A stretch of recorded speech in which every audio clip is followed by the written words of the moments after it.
भाजप सोडून गेलेले एकनाथ खडसेही पुन्हा भाजपत येण्याच्या प्रयत्नात असल्याचा दावा मंत्री गिरीश महाजनांनी केलाय। केंद्रीय स्तरावर हे प्रयत्न सुरू असल्याचंही महाजन म्हणाले। आता हे पुढच्या भूकंपाचे संकेत मानायचे का असा प्रश्न या निमित्ताने निर्माण झालाय।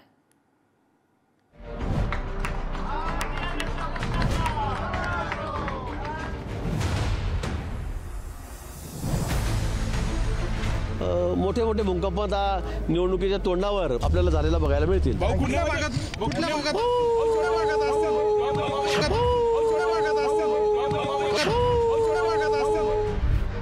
भाजपाचे संकट मोचक अशी ओळख असलेल्या गिरीश महाजनांनी हा दावा करून महिना झाल्यानंतर आता त्याचा प्रत्यय पाहायला मिळाला।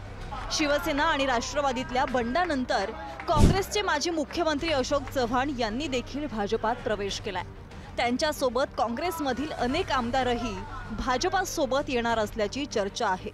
यापुढे सुनामी येईल असं सांगणाऱ्या महाजनांनी आणखी एका बड्या नेत्याच्या भाजपातील इन्कमिंगचे संकेत दिलेत। भाजपमधून शरद पवारांच्या राष्ट्रवादीत गेलेले एकनाथ खडसे हे पुन्हा एकदा भाजपात येण्यासाठी प्रयत्न करत असल्याचा खळबळजनक दावा महाजन यांनी केलाय।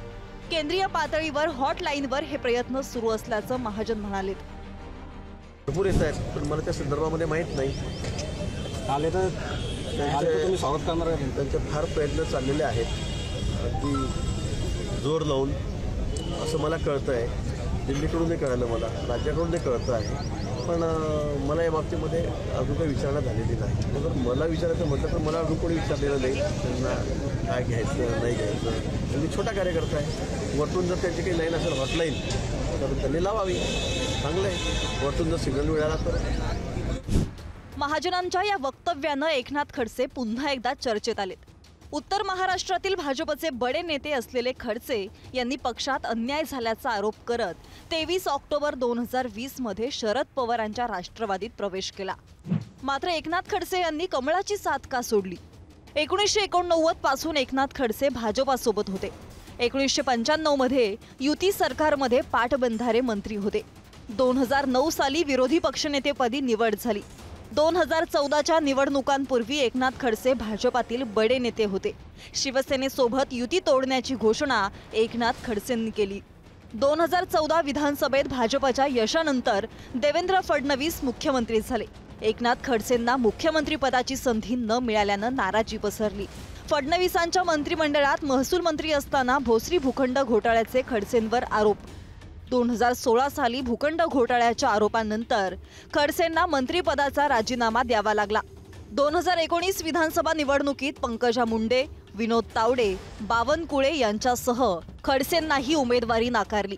फडणवीस आणि गिरीश महाजन यांनी तिकीट कापल्याचा खडसेंचा आरोप। 2020 साली विधान परिषदेच्या उमेदवारीतही खडसेंच्या नावाचा विचार झाला नाही। फडणवीस आणि महाजनांवर नाराजीतून भाजपला सोडचिठ्ठी।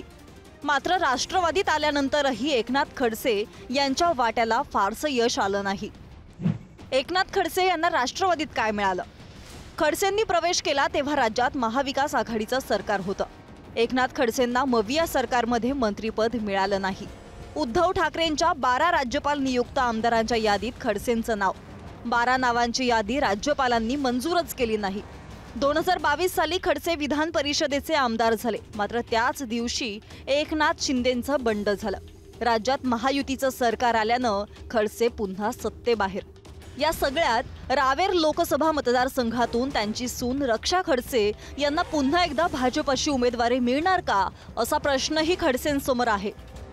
दरम्यान गिरीश महाजनांच्या दाव्यात कुठलंही तथ्य नसल्याचं खडसेंनी एक्स पोस्ट करत म्हटलंय। गेल्या काही दिवसांपासून मी भाजपामध्ये प्रवेश करणार अशा अफवा माझ्याबद्दल संभ्रम निर्माण व्हावा या हेतूने पसरविल्या जात आहेत। मी राष्ट्रवादी काँग्रेस पार्टी शरदचंद्र पवार पक्षात आहे आणि राहणार। कार्यकर्त्यांनी आणि नागरिकांनी अशा अफवांकडे दुर्लक्ष करावं।